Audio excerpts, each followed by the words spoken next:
Hi friends, ಎಲ್ರಿಗೂ ನಮಸ್ಕಾರ. Daily alerts Kannada ಚಾನೆಲ್ಗೆ ತಮ್ಮೆಲ್ಲರಿಗೂ ಸ್ವಾಗತ. ಸ್ನೇಹಿತರೆ, ರಾಜ್ಯದಲ್ಲಿ ಬೋರ್ಡ್ ಪರೀಕ್ಷೆಗೆ ಹಾಜರಾಗುವ ವಿದ್ಯಾರ್ಥಿಗಳಿಗೆ ಗುಡ್ ನ್ಯೂಸ್ ಅನ್ನು ನೀಡಿದೆ.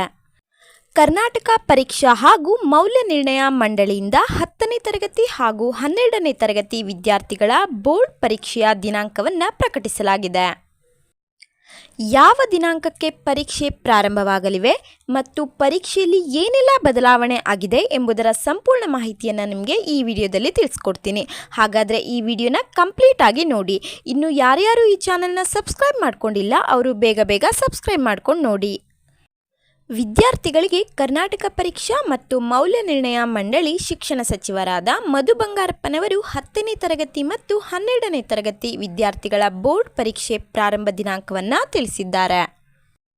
ಹಾಗಾದರೆ ಸ್ನೇಹಿತರೆ, ಕರ್ನಾಟಕ ಬೋರ್ಡ್ ಪರೀಕ್ಷೆ ಪ್ರಾರಂಭ ದಿನಾಂಕಗಳನ್ನು ನೋಡೋಣ ಬನ್ನಿ. ರಾಜ್ಯ ಪರೀಕ್ಷೆ ಮತ್ತು ಮೌಲ್ಯ ನಿರ್ಣಯ ಮಂಡಳಿ ಹಾಗೂ ಶಿಕ್ಷಣ ಸಚಿವರಾದ ಮಧು ಬಂಗಾರಪ್ಪನವರು ತಿಳಿಸಿರುವ ಮಾಹಿತಿ ಪ್ರಕಾರ ಬೋರ್ಡ್ ಪರೀಕ್ಷೆ ಫೆಬ್ರವರಿ 24ನೇ ತಾರೀಕಿಗೆ ಪ್ರಾರಂಭಗೊಂಡು ಮಾರ್ಚ್ 12ನೇ ತಾರೀಕಿನವರೆಗೆ ನಡೆಯಲಿವೆ ಎಂದು ಪ್ರಕಟಿಸಿದ್ದಾರೆ. ಅಂದರೆ ವಿದ್ಯಾರ್ಥಿಗಳ ಪರೀಕ್ಷೆ ಒಟ್ಟು 17 ದಿನದವರೆಗೆ ನಡೆಯಲಿವೆ ಎಂದು ಹೇಳಿದ್ದಾರೆ.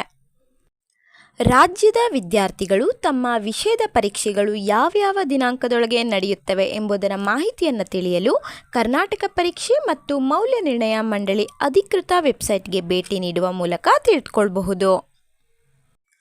ಮತ್ತೊಂದು ಮುಖ್ಯವಾದ ವಿಷಯ ಏನಂದರೆ ಸ್ನೇಹಿತರೆ, ಕರ್ನಾಟಕ ಬೋರ್ಡ್ ಪರೀಕ್ಷೆಯಲ್ಲಿ ಏನೆಲ್ಲ ಬದಲಾವಣೆಗಳಾಗಿವೆ ಎಂಬುದನ್ನು ಇವಾಗ ತಿಳಿಸ್ಕೊಡ್ತಾ ಹೋಗ್ತೀನಿ.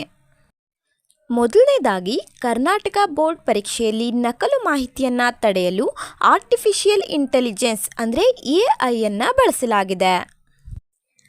ಈ ಬಾರಿ ಕರ್ನಾಟಕ ಬೋರ್ಡ್ ಪರೀಕ್ಷೆ ವಂಚನೆಯನ್ನು ತಡೆಯಲು ಕಟ್ಟುನಿಟ್ಟಾದ ಕಡಿವಾಣವನ್ನು ಹಾಕಲಾಗಿದೆ.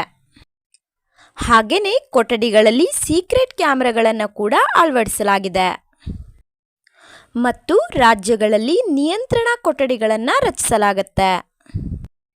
ರಾಜ್ಯದ ಪರೀಕ್ಷಾ ಕೇಂದ್ರಗಳಲ್ಲಿ ಭದ್ರತೆ ಹಾಗೂ ಆರ್ಟಿಫಿಷಿಯಲ್ ಇಂಟೆಲಿಜೆನ್ಸ್ ಬಳಕೆಗೆ ಸರ್ಕಾರ 25 ಕೋಟಿಯನ್ನು ಮೀಸಲಿಡಲಾಗಿದೆ ಎಂದು ಮಾಹಿತಿ ತಿಳಿದಿದೆ.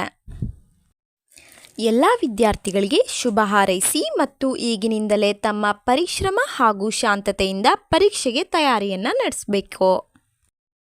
ಸ್ನೇಹಿತರೆ, ಈ ವಿಡಿಯೋದಲ್ಲಿ ನೀಡಿರೋ ಮಾಹಿತಿ ನಿಮಗೆ ಉಪಯೋಗ ಆಗಿದ್ರೆ ಪ್ಲೀಸ್ ಒಂದು ಸಬ್ಸ್ಕ್ರೈಬ್ ಮಾಡೋದನ್ನು ಮರಿಬೇಡಿ. ಮತ್ತೆ ಸಿಗ್ತೀನಿ ಮುಂದಿನ ವಿಡಿಯೋದಲ್ಲಿ. ಅಲ್ಲಿವರೆಗೂ ನಮಸ್ಕಾರ.